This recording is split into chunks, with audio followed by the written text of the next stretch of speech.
Hugh Freeze hasn't been known for producing 1,000-yard backs, but he's promised to run the ball in 2025.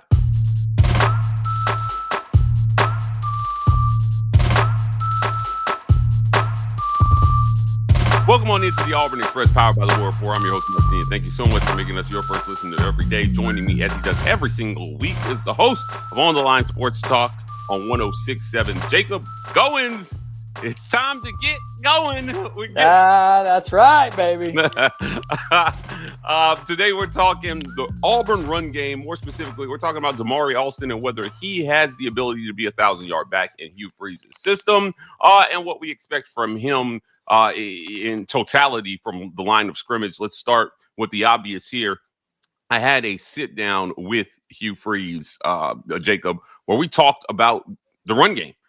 We talked about Damari Alston, and he said, look, there are people who think that I don't like to run the ball, but in truth, when my offenses have worked the best, it's been about a 55-45 run-pass ratio in favor of the run.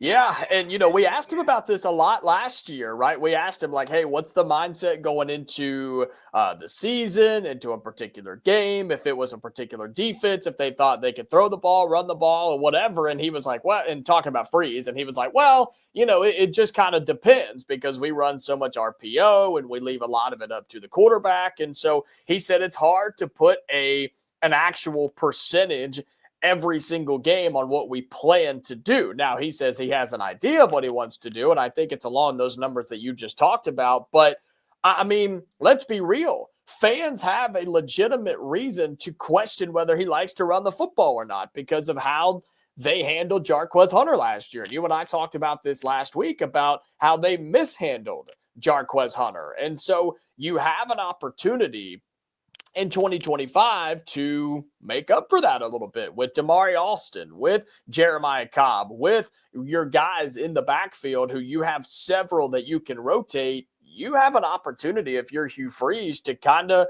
wash that away and remind people that he does actually like to run the football. And with Jackson Arnold at the quarterback spot, you trust him to make the right decision, whether that's with the football in his hands or the RPO. And maybe they do run the football a little bit more this year, Mike.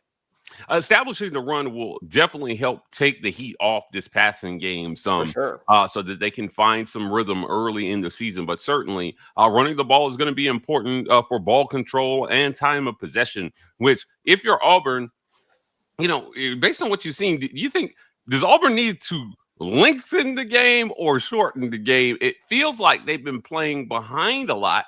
So they've been passing a lot more than they would have wanted to, which has led to a lot of turnovers.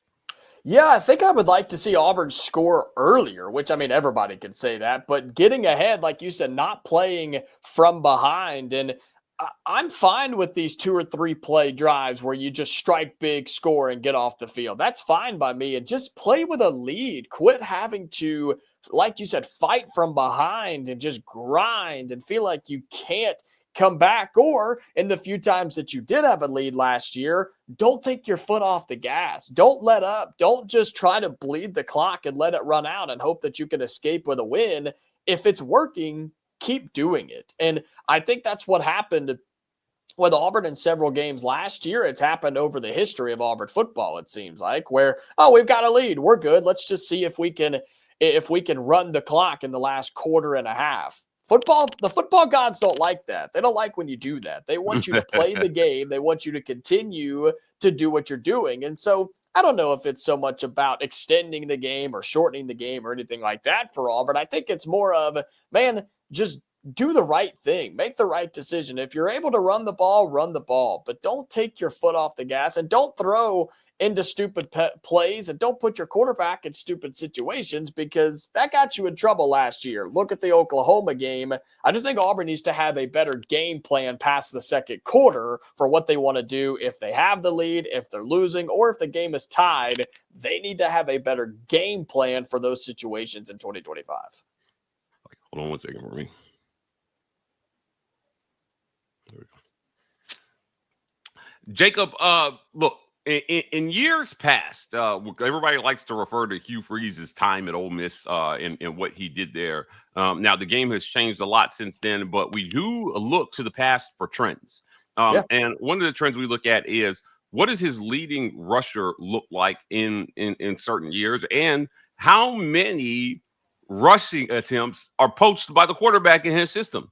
Back in 2012, which I believe was Hugh Freeze's first year coaching Ole Miss, Jeff Scott was the leading rusher. He had 197 carries for 846 yards. It's 4.3 yards per carry. But Bo Wallace had 143 carries that season.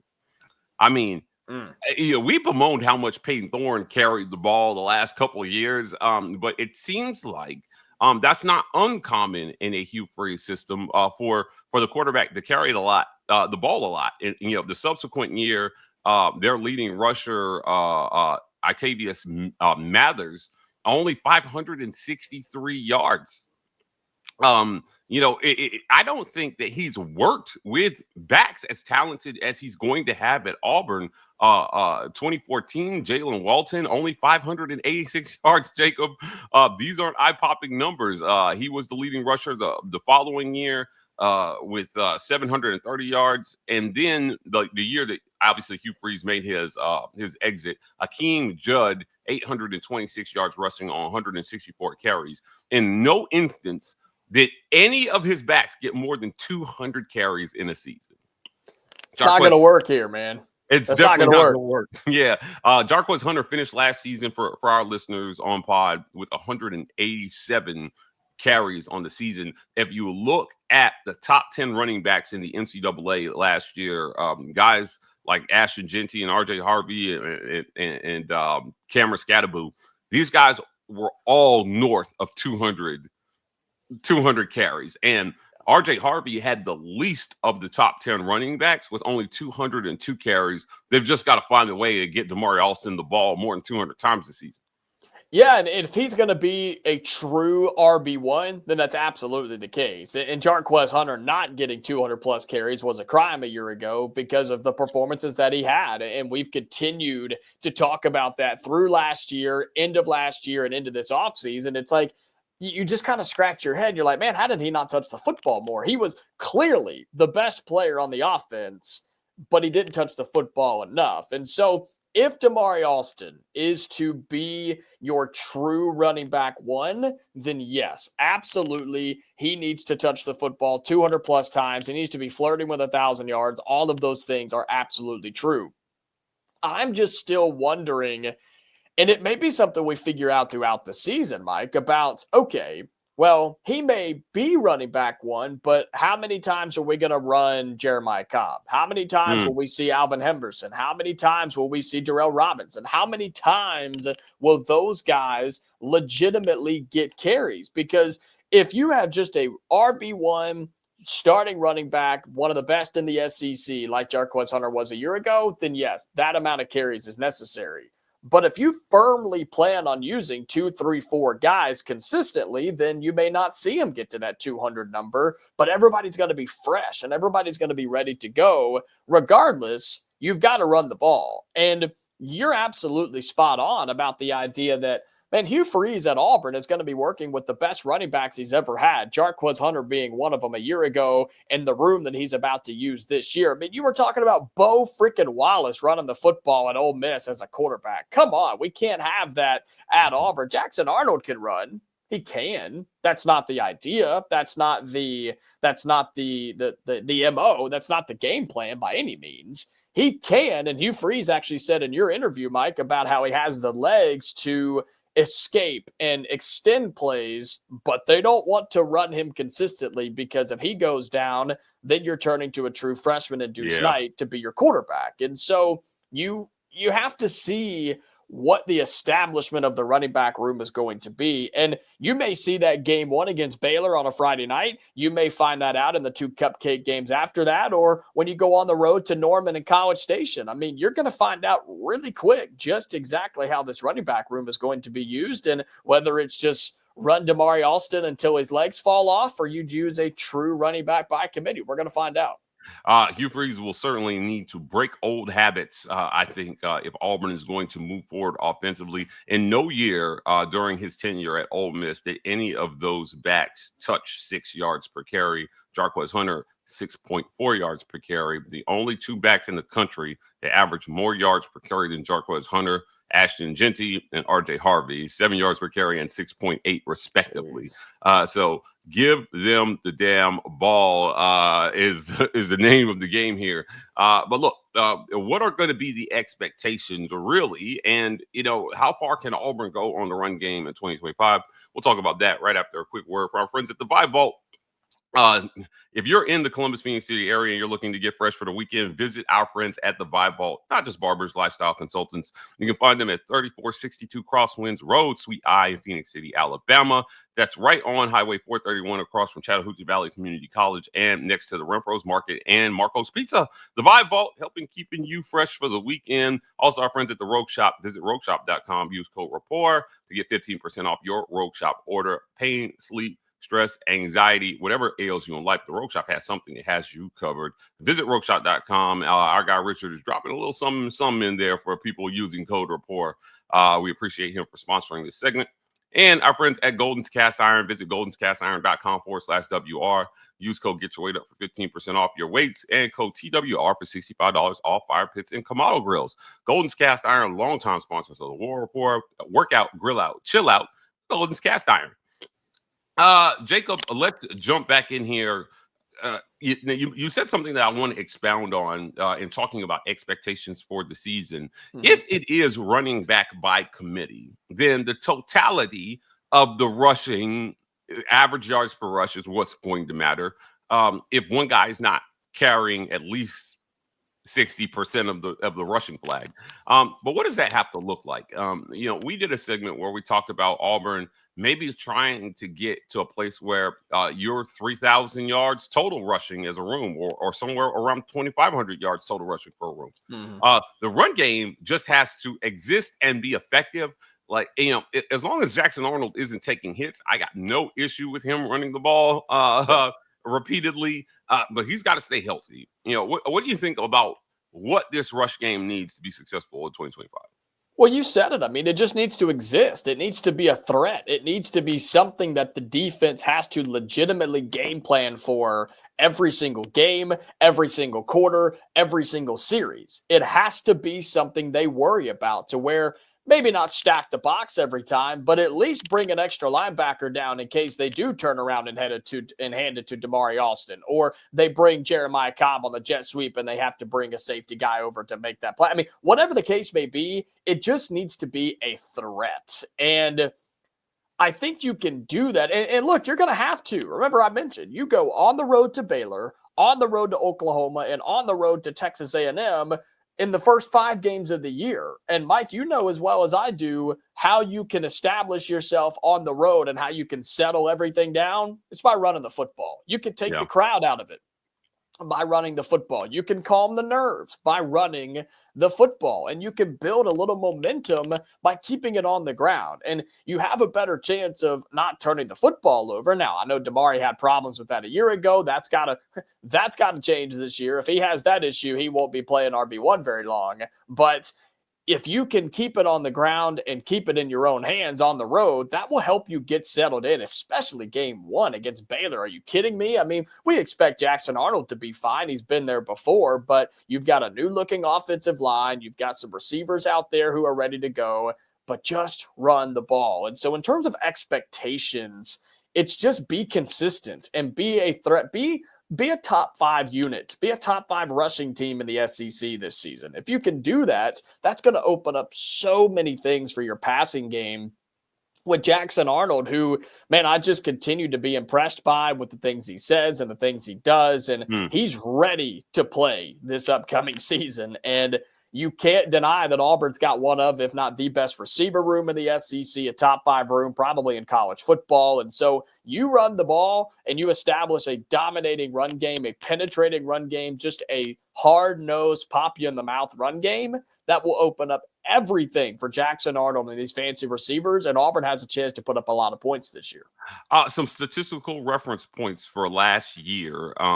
Auburn finished 11th in terms of total rushing yards in the conference. That was 1,986 yards. That's just not going to get it done, Jacob. No, it's terrible. Tennessee finished at the top of the conference with 2,936 yards. Now, here's where we say just run the damn ball. Auburn second in terms of yards per average, yards per rush, 4.9 yards per rush. Tennessee was first at 5.0, just 0.1 better than Auburn. And so, that's if you just run the ball more, then you will be near the top of the conference. Right. And look, I get that. And there's going to be people that come after us and other people that say, well, you can't just run the ball all the time. You can't just run it 1,000 times a game. I get that. But numbers don't lie, Mike. They don't lie. If you are averaging that amount of yards per carry, why would you not turn around and hand it off? And look, Jarquez Hunter, I know Freeze said near the end of last year he was banged up and was wore down, and I'm sure he was. He was Auburn's go-to guy. But that's why I'm almost in support of this entire running back by committee idea, because then you can run the football a lot more. I don't care if you run it 10 straight times, Mike G. If they don't stop it, give them the football and do it again. I don't care who it is. If it's Damari, if it's Jeremiah, if it's Robinson, if it's Alvin Henderson, I don't care. Well, give them the ball. I'll tell you this, Jarquez would contest the idea that he was banged up and say, hey, you should have just given me the ball more. But Auburn also ranked 15th out of 16 teams in rush attempts. So this goes back, and this is where I want to close this segment, to the Hugh Freeze system. What is Auburn's offensive identity? What are you trying to do, man? Yeah. What are you doing with this offense? Because you get behind the chains on first and second downs, and I agree with them. You're throwing the ball a lot more than you want to because of poorly executed plays. Sure. So, again, when you're bad at offense, you're throwing the ball a lot more than you're running it, unless it's like a Mike Leach air raid type thing where, like, the short passing game is the running game. Mm-hmm. But you understand what I'm saying? I do. In most conventional offenses, if you are passing it significantly more than you're running it, it's because you suck. And you're playing from behind. And you don't have a choice. Outside of air raid systems, I challenge anybody to show me an example where there is a 60-40 split in favor of the pass where that team is winning ball games. And I think that's why this year, though, is so crucial. You said it, offensive identity. That has to be established this year. And I understand that year one and year two, it was probably hard to do that for Hugh Freeze and his offensive staff because they felt that they didn't have the players to do that. They didn't have the guys to run their system, to execute the plays and the game plan and the things that they were trying to implement. I totally understand that. And we really don't know what the offensive identity was the first 2 years. But as I've continued to say on your show, on my radio show, and anybody that'll listen, talent is not an issue at Auburn anymore, especially on the offensive side of the football. There is no excuse to not establish what you want to do, how you want to do it, and then just go out and do it this year. Your offensive identity needs to be established. Game one against Baylor, because you've got all the pieces. You've got your quarterback, you've got your receivers, you've got your offensive line and a solid running back room. It's time to decide what you want to do offensively if you Hugh Freeze, and that starts this upcoming season in game one against Baylor. It does start game one versus Baylor. We did a segment where we talked about that Auburn schedule. Certainly, there are going to be some tests there, but there's an opportunity, Jacob, I think, to establish the run and see what you have in your running backs and then make a pivot if you feel you need to. But look, Jeremiah Cobb, Damari Alston, Alvin Henderson, these guys are talented enough to get the job done. Get what you can out of them, right? Because that's going to be enough, I'm telling you, to win ball games as long as play calling is on point. And you let Jackson Arnold and Deuce Knight's legs pick up the slack, off script. And you pass the ball effectively, but if they continue to get behind the chains on first and second down, it's going to be a really, really long season. I'm hoping that an improved offensive line will lead to more success on first and second down, especially in the run game, which will in turn see more yards per carry and just more attempts. Again, 15th out of 16 teams in rush attempts is crazy.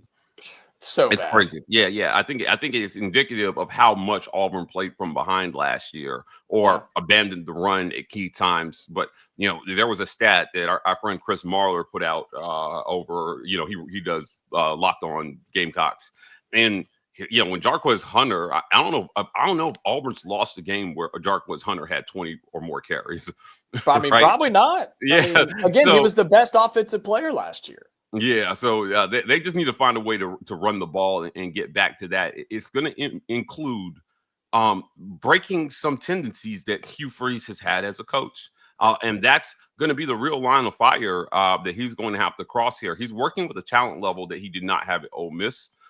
This is going to be one of the most talented teams in the country coming this fall. And look, they've got to get to 8 games. I don't care what anybody says. They've got to get to 8 games. I think at 7, he's going to have a lot of tough questions to answer. And a big part of that is going to be running the football. But either way, we'll be here to talk about it. Joining me as he does every single week, my good friend Jacob Goins, as always. Before we get out of here, tell people where they can find you.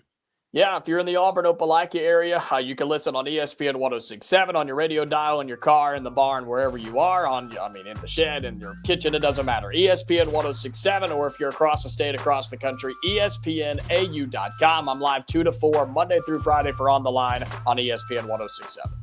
Guys, if you're in the comments after our video, do us a favor and smash that super thanks button. Show us a love. Help keep the work that we're doing here at the War Report going. Guys, that's it for another great edition of the Auburn Express, powered by the War Report. If you want more content like this, please hit like and subscribe. We are the War Report on every social media platform. TW Report on TikTok. We're signing off, and as always, War Eagle.